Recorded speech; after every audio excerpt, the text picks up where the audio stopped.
Presiden Jokowi telah berulang kali akan ngantor di Istana Ibu Kota Negara atau IKN.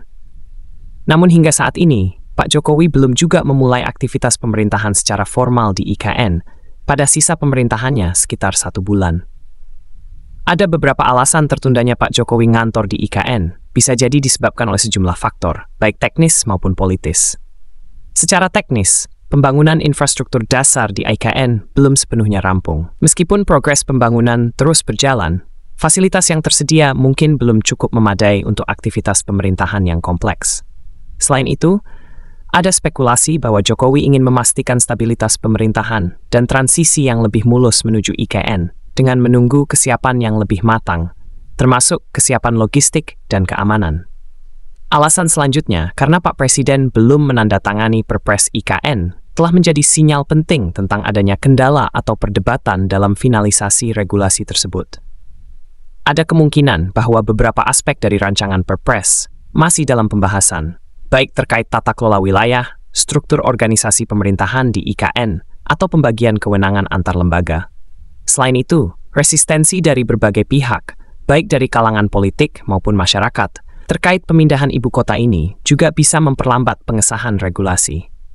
Misalnya, masih ada kekhawatiran terkait dampak lingkungan dan nasib masyarakat lokal yang terdampak proyek pembangunan. Alasan terakhir, penurunan drastis anggaran IKN di tahun 2025 mengindikasikan adanya prioritas anggaran yang berubah di pemerintahan Jokowi. Faktor utama yang mungkin menjadi penyebab adalah perlambatan ekonomi global dan kebutuhan untuk merespon berbagai tantangan domestik, seperti pemulihan ekonomi pasca pandemi, peningkatan kesejahteraan sosial, atau kebutuhan infrastruktur di wilayah-wilayah lain. Penurunan anggaran ini juga dapat mencerminkan adanya evaluasi realistis terhadap prospek IKN di tengah transisi pemerintahan, mengingat Jokowi akan memasuki akhir masa jabatannya pada tahun 2024. Pemerintah mungkin mengambil pendekatan yang lebih hati-hati, memprioritaskan proyek-proyek yang lebih mendesak dan strategis untuk jangka pendek.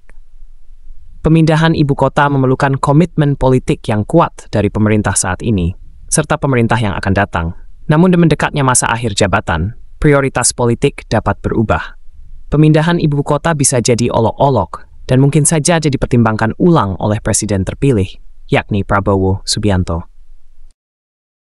Selain tantangan politik, proyek IKN juga menghadapi berbagai kritik dari masyarakat, khususnya terkait dampak ekologis dan sosial.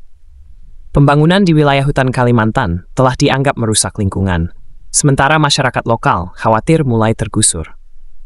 Dengan resistensi ini, pemerintah mungkin mengambil langkah lebih lambat dan berhati-hati untuk memastikan bahwa proyek tersebut tidak menimbulkan polemik lebih besar yang bisa merusak citra politik. Ekonomi global yang masih rentan dan ketidakpastian geopolitik turut mempengaruhi keputusan fiskal pemerintah Indonesia. Penurunan anggaran IKN bisa jadi cerminan bahwa pemerintah ingin mengalihkan dana ke sektor-sektor yang lebih mendesak, seperti bantuan sosial atau investasi di bidang kesehatan dan pendidikan. Secara keseluruhan, kelambatan dalam pemindahan ibu kota, belum ditandatanganinya Perpres IKN, dan penurunan anggaran IKN mencerminkan adanya evaluasi ulang pemerintah terkait prioritas pembangunan nasional di tengah tantangan global dan domestik. Proyek IKN, meskipun merupakan bagian dari visi besar Jokowi, kemungkinan akan bergantung pada bagaimana pemerintahan selanjutnya merespon dan melanjutkan proyek tersebut, meskipun Pak Prabowo sudah berulang kali mengatakan akan melanjutkannya.